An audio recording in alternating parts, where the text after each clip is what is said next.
안녕하세요. 이빨톡톡TV 채널을 운영하고 있는 이빨톡톡입니다. 오늘은 또 이제 주식 스토리, 두 번째 이야기를 한번 해볼까 해요. 삼성전자에 대해서 살펴볼 건데요. 삼성전자는 이제 국수집에서 시작한 가문이라고 저는 그렇게 알고 있습니다. 이건희 회장의 아버지, 이병철 회장이 삼성전자를, 시작을 했고, 그 이병철 회장, 아버지가 이제 국수집을, 했던 걸로 저는 알고 있어요. 그렇게 해서 국수집에서 시작을 해서 이만큼 그룹을 키워놓은 그런 가문이니까 어떻게 보면 대대로 이어져 내려오는 이런 사업가 가문이라고 볼 수가 있겠죠. 그럼 삼성전자에 대해서 한번 살펴보겠습니다. 삼성전자에 20년 전부터 만약에 투자를 했다 그러면 어떻게 됐을까? 지금이 2017년 6월이니까 1997년 6월달을 한번 보겠습니다. 1997년 6월달을 보면 삼성전자 주가가 저가는 64,000원까지 내려갔었고, 그때 종가를 보면 6월달에 7만원이었죠. 이 7만원부터 계산을 해봤을 때 지금 가격과 계산을 해봤을 때 3181%, 그러니까 31배 31배 이제 성장을 한 그런 기업이고요. 자, 이때 1998년 IMF라는 위기가 왔었습니다. 이때부터 살펴보면 지금 5,900배, 거의 60배 성장을 한 기업이죠. 20년 동안 60배.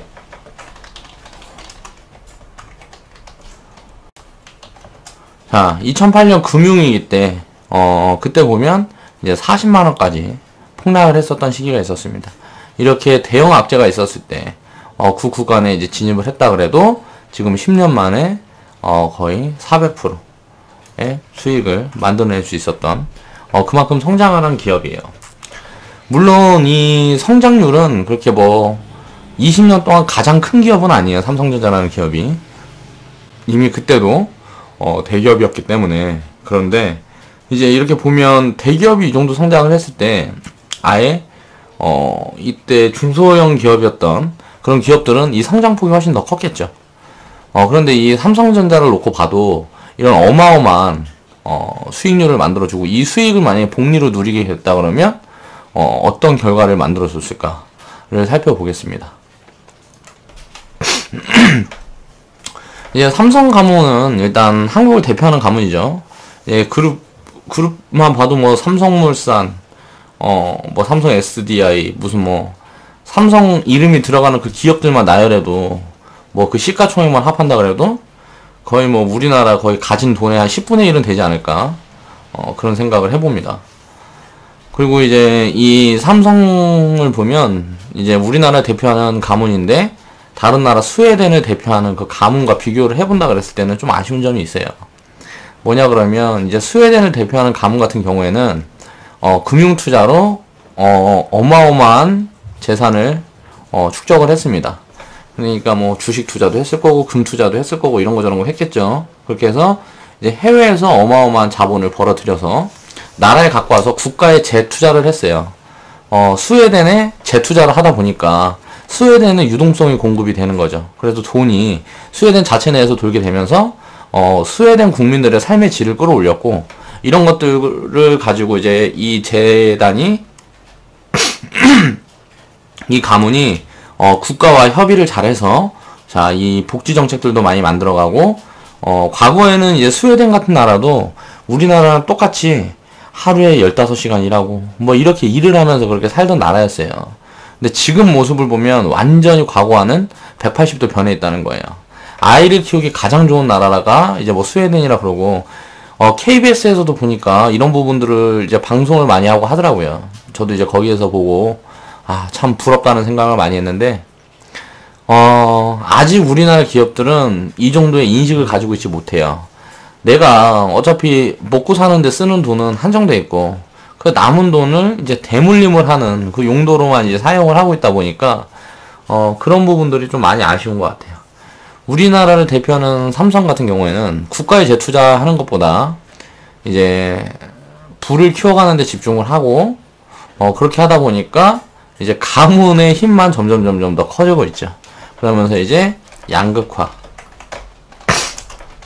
빈부격차, 가속화 이런 부분들이 지금 우리나라의 가장 팽배해 있는 문제고, 이런 부분들 때문에 결국은 이게 화살이 돌아가서 뭐 이제 뭐 재벌 뭐 기업 구조를 개편하고 무슨 뭐 재벌들 개혁을 하고 이런 것들을 이제 정치적으로 이제 마케팅으로 내세워서 정치인들이 이제 득세를 하고, 그렇게 해서 이제 민심을 얻게 된 거죠. 이런 부분들이 항상 불만인 거예요, 서민들이.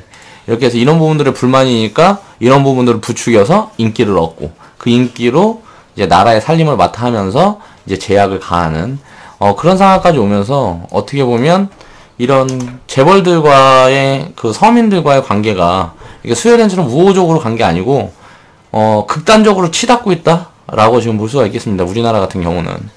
그래서 그런 부분들에 좀 어떻게 먼저 앞장서서 나설 수 있는 기업이 있다 그러면 성장 가능성도 더 커질 거고요. 이제 민심을 잡을 수 있으니까 어떻게 보면 그 가문의 영향력도 더 커질 수가 있겠죠. 이런 부분들을, 이런 명예욕이 없는 것 같아요, 우리나라 재벌들은. 그런 부분들이 좀 아쉽다. 이제 차이점을 보자 그러면, 스웨덴 가문 같은 경우는 벌어들인 천문학적인 자산을 국가에 재투자를 많이 해요. 거의 대부분을 재투자를 하고, 그러다 보니까 국가 전체의 행복에 영향을 끼쳤어요. 돈이 국가에서 많이 놀게 되니까, 밖에서 벌어와서 국가에서 많이 돌게 되니까 당연히 유동성이 풍부해지고 그 나라는 돈이 많은 나라가 되겠죠. 그렇다 보니까 이제 복지 혜택도 많이 줄 수가 있고, 사람들의 삶의 질이 올라갈 수 있는 그런 모습을 취할 수가 있는 겁니다. 근데 이제 한국의 경우는 이제 거대한 가문들이 많이 있죠. 뭐 현대도 있고, 뭐 SK도 있고, 뭐 이제 대기업 이제 뭐 계열사들은 정말 많죠. 그런 계열사들은 많고 그런 부분들이 많이 있어도 스웨덴의 이 유명 가문만큼의 배려는 이제 없다는 거죠. 어떻게 보면 서민들은 지금 경제적으로 착취를 당하고 있는 거나 마찬가지입니다. 자, 자유민주주의. 어떻게 보면 자유롭게 내가 노력을 해서 무언가를 만들어갈 수 있다 그러면 그 부분에 대한 거는 각자가 소유할 수 있는, 이런 게 이제 자본주의 시장이고 하다 보니까, 이런 부분에서 이제 부를 이제 많이 취하고 어느 정도 영향력이 있는 사람들은 그 부를 키워가기 위한 노력만 하는 거죠. 다시 나누려는 생각을 하는 사람들이 많아야, 그런 생각을 하는 기업들이 많고 해야 국민들이 이제 그 부분을 함께 누리면서 같이 더불어 잘 살 수가 있는데, 그런 부분에 대한 인식이 많이 부족하다. 그리고 국민들도 마찬가지예요.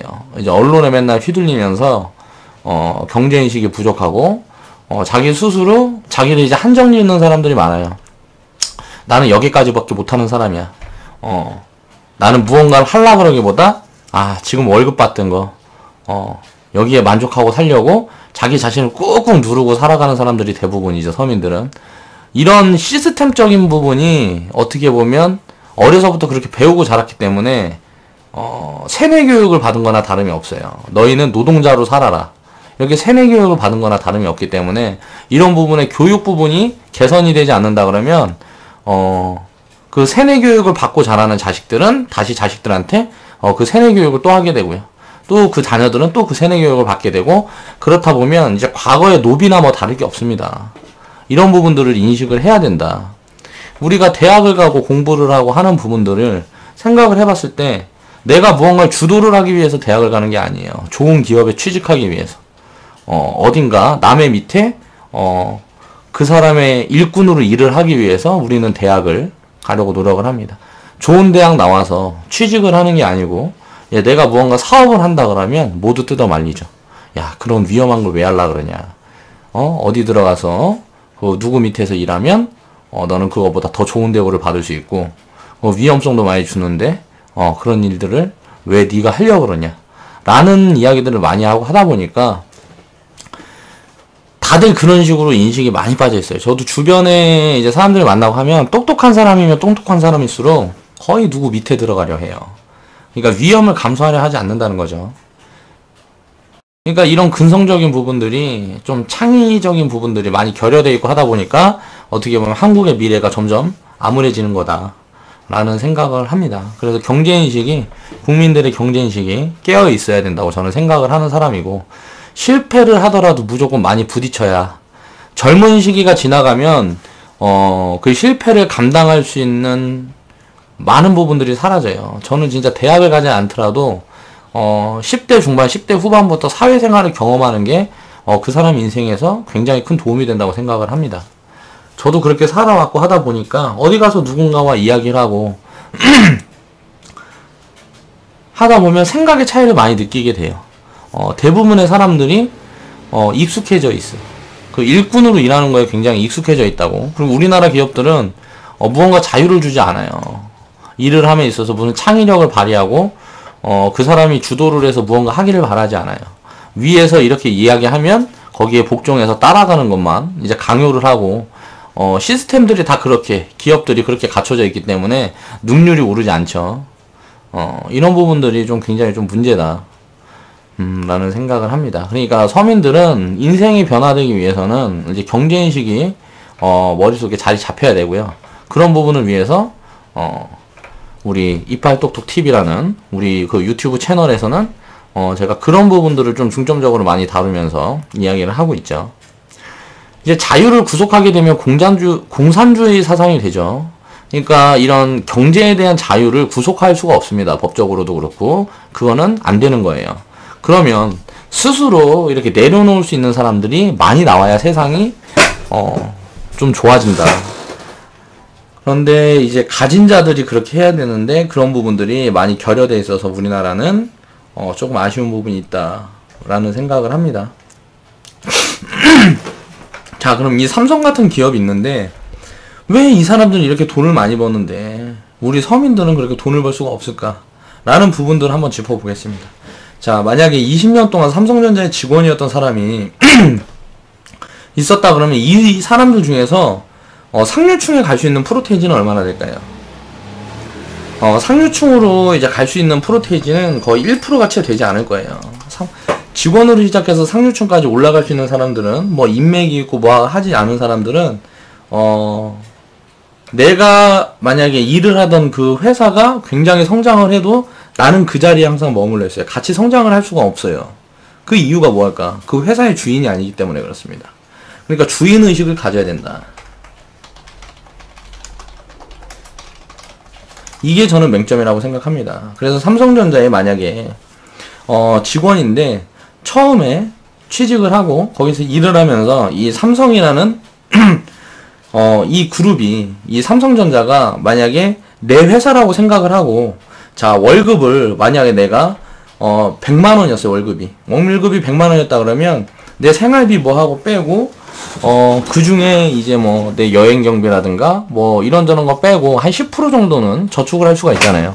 그 부분을 내가 우리 회사에 내가 다니는 회사는 내 회사다라고 생각을 하고 그 회사에 내 자산을 투입을 했다 그러면 사업을 하는 사람들은 자기가 무언가를 하기 위해서는 다 자기가 책임지고 그 회사에 돈이 필요하면 내 돈을 가져다 메워야 하잖아요. 그런 인식을 똑같이 만약에 가지고 있는 사람이었다 그러면 자 1997년 6월에 이제 열세 주를 살 수 있었을 거예요. 100만 원이면 10만 원이면 이제 한 주나 살 수 있었겠구나. 100만 원. 100만 원이 월급이니까 10%. 이 부분은 좀 수정이 돼야 되겠네요. 아무튼가 그렇게 되고 이제 그런 부분들이 지금까지 보유했다 그러면 20년 동안 배당만 받았다 그래도 이렇게 매달 10%씩 10만 원씩 또 월급이 인상이 될 거 아니에요. 1년 2년 지날수록 내 월급은 인상이 되잖아. 그럼 월급이 인상되는 부분에 또 10%, 또 여유가 있을 때 20%, 30% 이런 식으로 해서 그 주식을 내가 만약에 모았다 그러면 그 배당만 해도 그 1년 급여, 2년 급여만 모았다 그러면 그 10%가 이 월급의 10%가 강남 아파트 한 채 값은 되었을 거라는 거야. 지금 20년 동안. 내가 아파트를 장만하기 위해서 은행에다가 뭐 월급의 10%씩 모았다 그러면 절대 강남의 아파트 한 채 값 못 삽니다. 20년, 30년 동안 이렇게 저축을 한다 그래도. 그런데 이렇게 회사에 투자를 했다 그러면 자 복리가 입혀져서 그 아파트 부동산의 상승폭보다 더 크게 내 자산이 늘어있을 확률이 굉장히 높다는 거죠. 이 부분을 살펴볼 때 야 삼성전자가 이렇게 될지 어떻게 알아도 하는 사람들이 많을 거예요. 삼성전자는 그렇게 많이 오른 주식이 아닙니다. 뭐 농심 우리가 아는 그 옛날에 제가 어렸을 때 그 유명했던 NC소프트 리니지라는 게임 PC방만 가면 다 리니지 하고 있었죠. 그때 NC소프트 뭐 이런저런 주식들 뭐 따지고 보면요 농심 뭐 참치회사 이렇게 오르지 않은 주식이 거의 없을 정도예요. 정말 어마어마하게 성장을 한 기업들이 많이 있습니다. 뭐 중간에 물적 SK텔레콤 무슨 뭐 굉장히 많죠. 뭐 이렇게 생각을, 내가 만약에 SK텔레콤 대리점을 하고 있어요. 대리점을 하고 있으면 그 대리점에서 버는 수익의 일부를 무조건 SK텔레콤 주식을 사야 된다는 거죠. 장기적으로 보고. 그렇게 한다 그러면 대리점 수입으로만 내가 어떻게 하려고 그러니까 이 대리점을 운영하면서 누가 돈을 벌어요? 그 대리점이 돈을 벌까요, 과연? 그냥 먹고 사는 것밖에 되지 않아요. 대리점을 운영하는 거는. 그 대리점을 운영을 함으로 인해서 SK텔레콤이 돈을 벌잖아. 그 SK텔레콤 주식을 사야죠. 그래야 나도 그 돈을 함께 벌 수가 있는 거지. 그런 인식으로 바뀌어야 된다는 거예요. 그렇게 해갖고 한 10년만 사모았다 그러면 뭐 강남 건물 10여 개는 소유할 자산을 가질 수 있었겠죠. 그리고 만약 20년 동안 내내 사모았다 그러면 지금까지 230만 원일 때도 지금까지 샀어요. 예를 들어서. 그랬다 그래도 이제 뭐 강남 건물 10여 개는 소유할 자산을 가질 수 있는 기회가 되었을 거다. 삼성전자가 지금 뭐 여기서 이제 물적 분할해서 또 나눠주고 할지도 모르고 이제 덩어리가 너무 커졌으니까 지금처럼 계속 운영을 할지도 모르지만 지금 삼성전자는 휴대폰 사업부는 이제 끝이라고 생각을 하고 이런저런 다른 사업으로 벌려가고 있죠. 자, 앞으로의 시대는 이제 전장 사업이다. 그렇게 해서 전기차도 돌고 인공지능 차도 돌고 하면 그 자동차 쪽에 이제 섹터를 맞춰서 삼성전자 그쪽에 투자를 많이 하고 있고 또 바이오, 헬스케어 이런 신성장 사업에 투자를 많이 하고 있는 그룹이에요.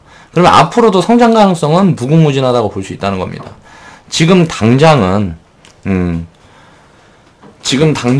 이제 고점에 놓여 있고 너무 많이 올랐기 때문에 단기간에 너무 많이 올랐기 때문에 고점에 놓여 있고 그래도 이제 장기적으로 보면 이게 성장의 끝이 아닐 확률이 굉장히 높다. 그러니까 이런 주인의식을 갖고 있기 때문에 이건희란 사람은 자기가 배당 받으면 또 주식 사고요. 내가 무슨 뭐 성과금 받고 뭐 기업에서 이제 월급 받잖아요. CEO도. 그렇게 하면 또 주식 사고 그렇게 하다 보니까 재산이 막 13조 14조 이렇게 되는 거예요. 그런 부분들을 생각을 해봐야 돼요. 그렇게 돈이 더 많아지면 내 자식들한테 주식 좀 떼주고 주식 투자라는 그런 거는 이제 그런 거다라는 걸 인식을 해야 돼요. 그 기업과의 동업자 역할을 하는 거기 때문에 내가 어떤 회사에 취직을 했다 그러면 그 회사의 주인이 되려는 노력을 해야 된다. 그렇게 해서 이렇게 큰 성공을 할 수 있는 기회를 20년 동안 삼성전자 직원이었던 사람은 99.9%가 기회를 놓쳤을 거다.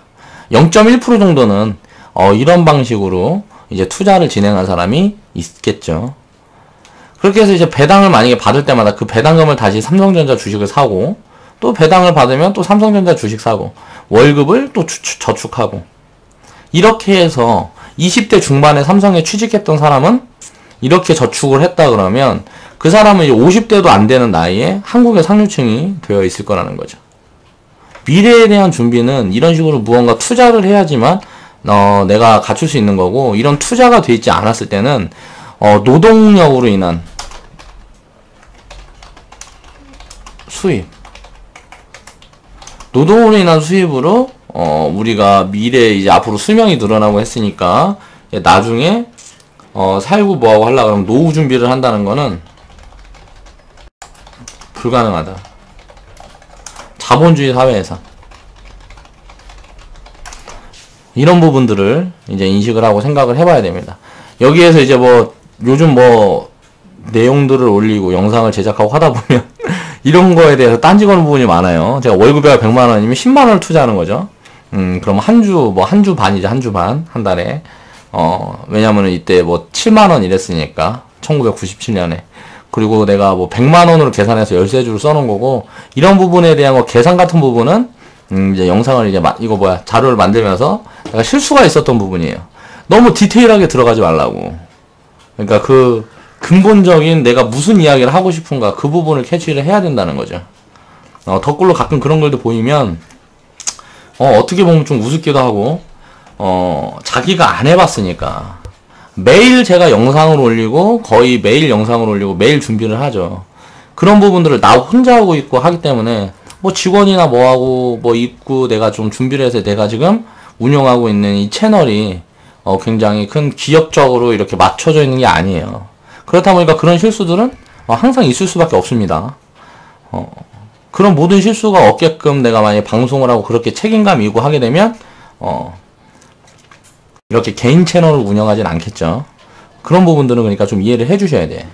너무 디테일하게 이런 자료에 대한 부분에서 좀 그렇게 컴플레인들은 좀 자제를 해줘라.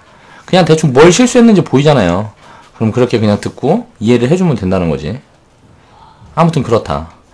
그렇게 해서 이제 이런 큰 기회가 있었다. 이렇게 삼성전자에 몸을 담았던 사람들은 이런 큰 기회가 있을 수 있고, 이제 농심이라든가 뭐 우리들이 일을 하면 어느 기업에서 많이 일을 한다 그러면 그런 큰 기회들이 다 있다는 거예요. 그 회사의 내부 정보라든가 내부적으로 움직이는 부분들은 직원들이 가장 잘 알고 있죠. 그러니까 그럴 때마다 이제 투자 기회가 항상 있기 때문에 투자를 더 적극적으로 해야 된다라는 거고, 이게 복리라는 거는 이제 이렇게 자산이 늘고 그 늘어난 자산이 다시 늘어서 이제 상상하지도 못했던 결과를 만들어내게 된다. 그런 부분 때문에 주식 투자라는 건 항상 해야 되는 거고, 그 부분의 안전성을 키울 수 있는 방법도 공부를 해야 된다는 거죠. 주식 투자는 말 그대로 사업을 하는 기업의 주인이 될 수 있는 기회입니다. 기업이 주인이 될 수 있는 기회인데 보통 주식 투자를 하는 사람들은 어때요? 주식하는 사람들은 수익 조금만 보면 일단 팔아갖고 챙기려고 그러잖아요. 그쵸? 그리고 다시 재투자를 하려는 생각이 없어요.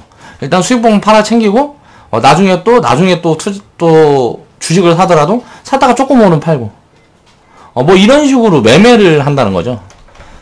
주식 투자를 하는 게 아니고 매매를 한다.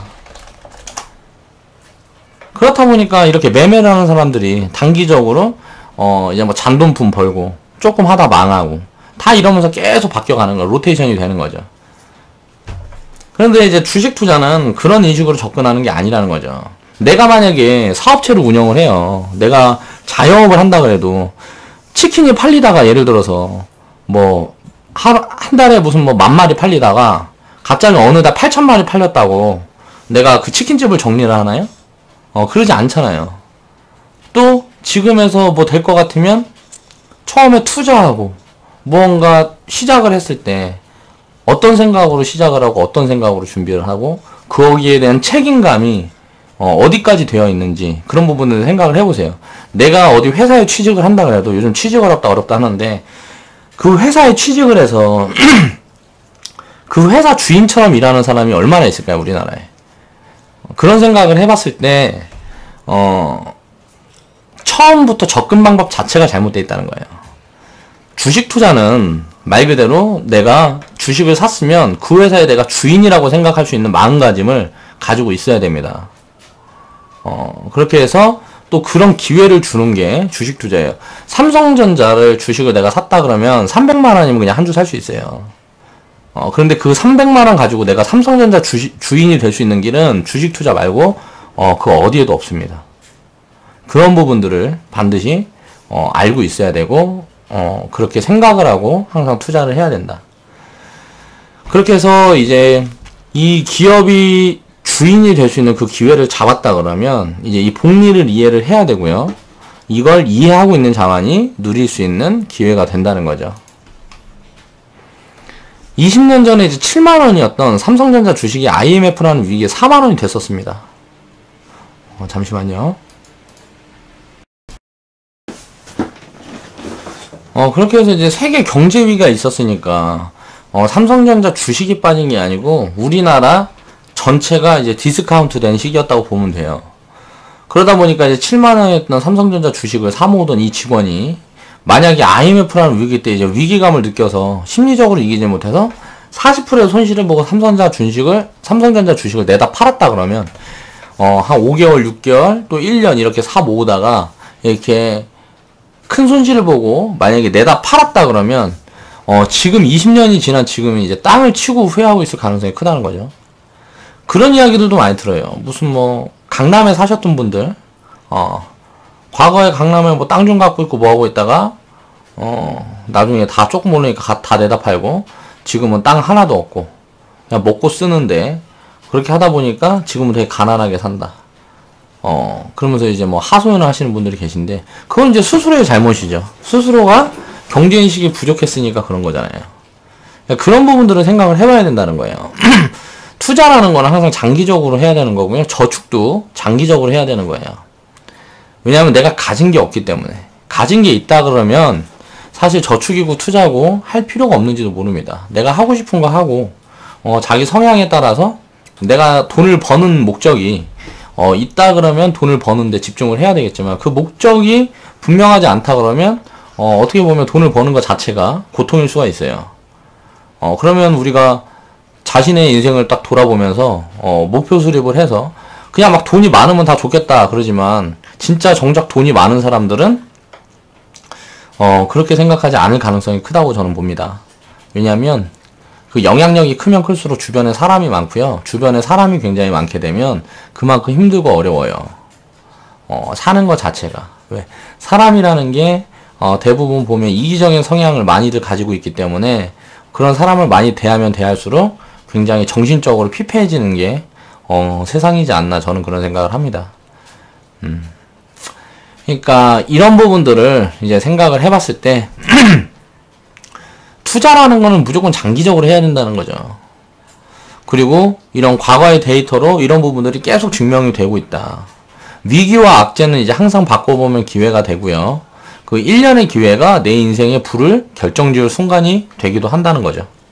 만약에 IMF 때 퇴직을 당했어요. 이 사람이 삼성전자를 다니다가 삼성전자에서 IMF 때 직원을 이제 좀 줄이면서 이제 회사가 힘들어졌으니까 기업이 무너질 수는 없으니까 니들 좀 나가 해서 퇴직금 얼마씩 줄게 하고 내보냈는데 이 사람이 만약에 그런 생각을 창의적으로 이렇게 생각을 했다 그러면 지금 회사가 이렇게 힘들다 그래갖고 실적도 안 좋아지고 뭐하고 해서 직원들이 이렇게 감축을 한다. 그럼 비용이 주니까 이건 다시 정상화가 될 거고 이런 부분들을 예측을 할 수 있었다 그러면 자기 퇴직금 가지고 만약에 투자를 할 수가 있었겠죠.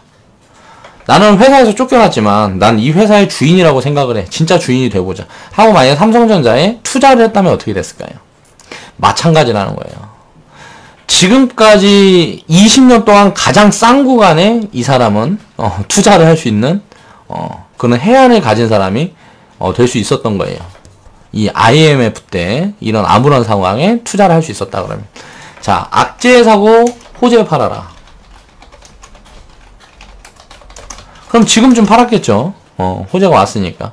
또 한 2007년도쯤에 호재가 한번 아주 한 70만원대 그래도 한 10배 수익은 나왔잖아요. 그동안 10년 동안 10년 동안의 배당금이며 뭐 이런 것들 다 챙기고 또 만약에 이 사람이 주식 투자에 관심을 가져서 매매를 할 줄 아는 사람이었다 그러면 그 수익률은 훨씬 더 커졌겠죠.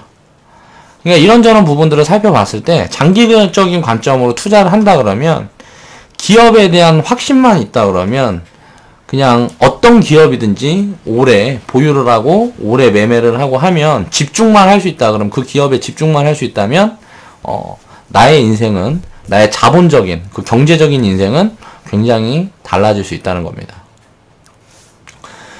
이렇게 하고 뭐 10년만 버틸 수 있었어도 그 사람은 지금 상류층으로 살아갈 수 있는 이때 만약 퇴직금이 무슨 한 1억이나 됐다 치면 모르겠어요. 이때는 IMF 때는 뭐 퇴직금이 그렇게 안 많아. 한 5천만 원만 됐다 쳐도 한 2, 3천만 사놨어도 10년만 있었으면 한 2, 3억 됐잖아요.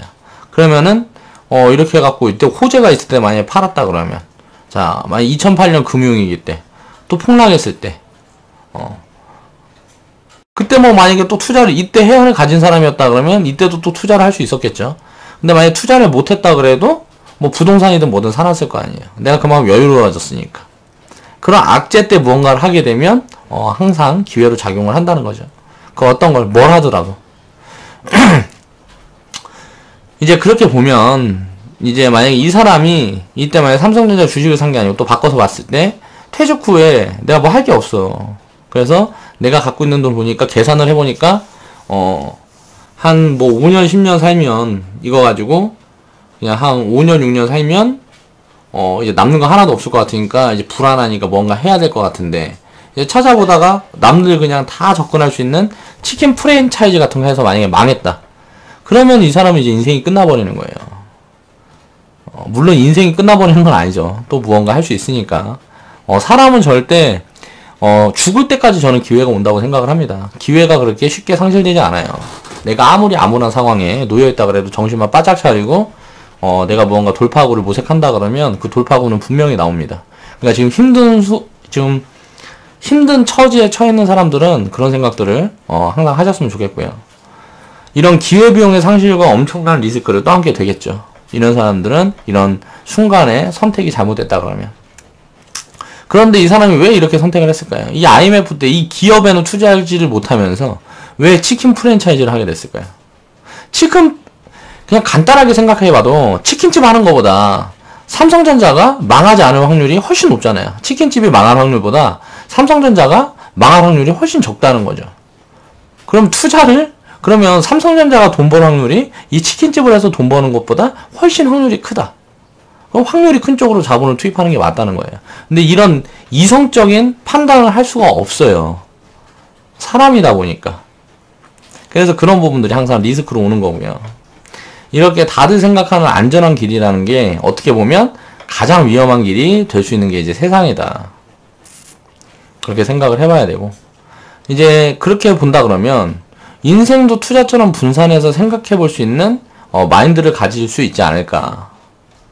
꼭 이게 돈만 이렇게 분산해서 우리가 분산 투자, 비중 투자 뭐 이런 거 얘기하는 것처럼 그렇게 하는 게 아니고, 우리가 마인드도, 우리가 생각하고는 마인드나 인생 같은 부분도 쪼개서 인생을 쪼갠다는 건 뭐예요? 내가 살고 있는 시간을 쪼갤 수가 있겠죠. 그렇게 해서 그 부분을 이제 세분화해서 내가 무언가 계획을 세우고 움직인다 그러면 당연히 처음에 그냥 흘러가는 인생이랑은 다른 인생이 만들어질 거라는 거예요. 이제 그때 당시에는 이렇게 얘기하는 사람들도 있을 수 있어요. 삼성전자 주식이 300만원 될 줄 어떻게 알아? 그때 40만원 하던 거. 이렇게 얘기를 하겠죠. 그 사람들은 지금도 투자를 못하고 있을 거예요. 이런 걸 다 경험을 했어도 이게 이렇게 되더라 라는 거를 과거 데이터로 다 검증이 돼 있고 그걸로 경험을 했어도 지금도 이런 사람들은 그렇게 적극적으로 투자를 하지 못합니다. 왜? 자신이 없어요. 왜 이렇게 됐는지를 모르고 있으니까. 삼성전자 주식이 왜 300만원이 됐는지를 모르고 있어요. 이게 뭐가 어려워요?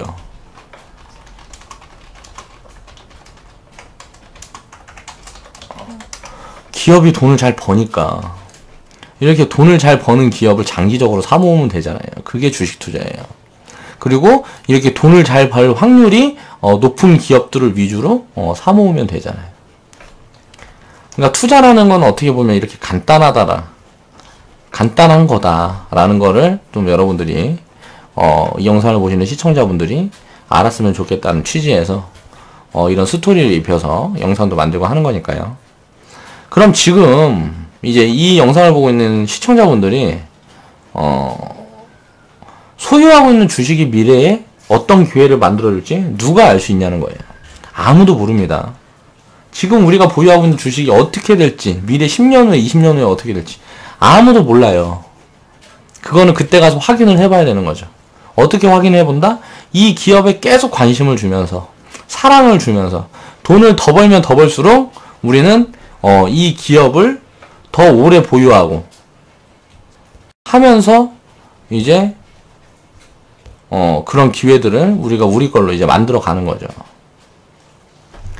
지금 우리가 보유하고 있는 주식 중에 나중에 삼성전자가 없으리라는 법이 없습니다.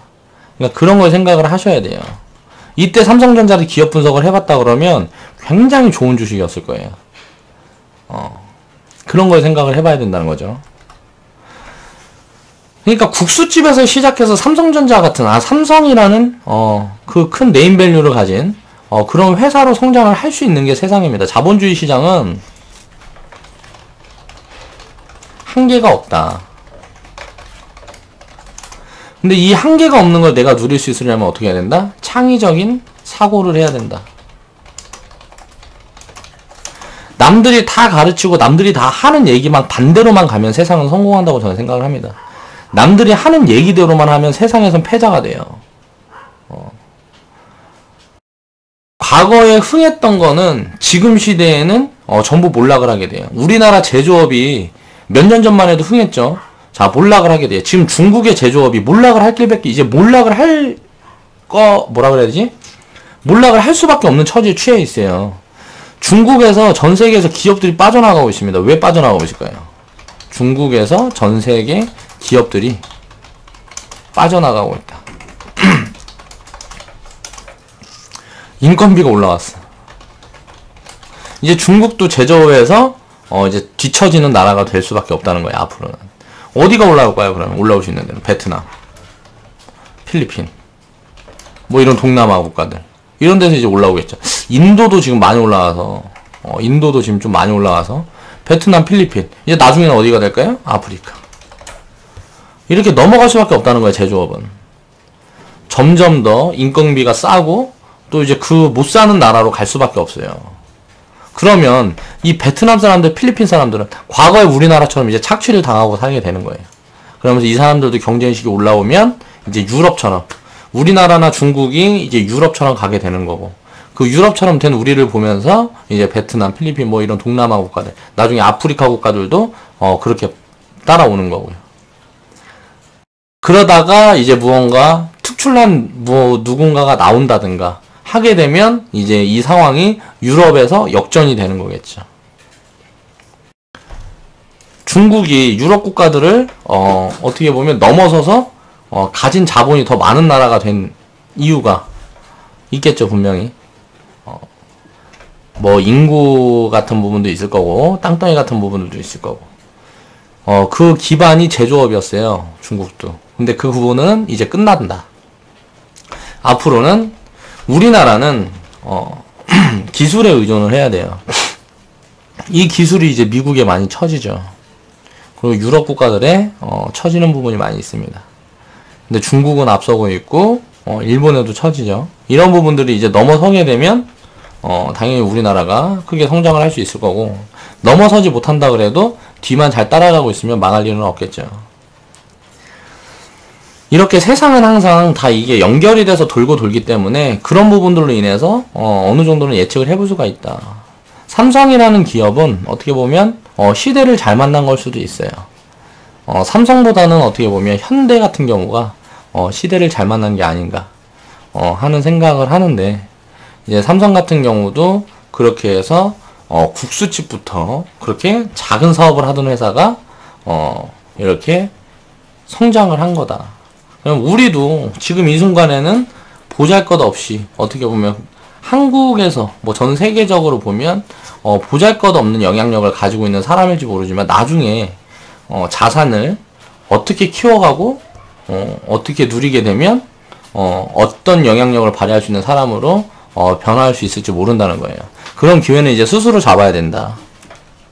그리고 주식 투자는 이제 선택이 아닌 필수라는 거.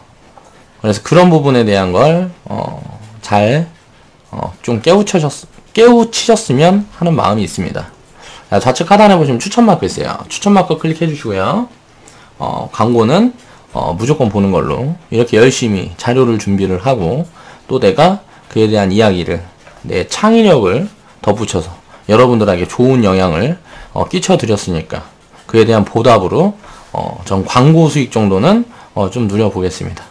감사합니다. 지금까지 이발 톡톡이었습니다.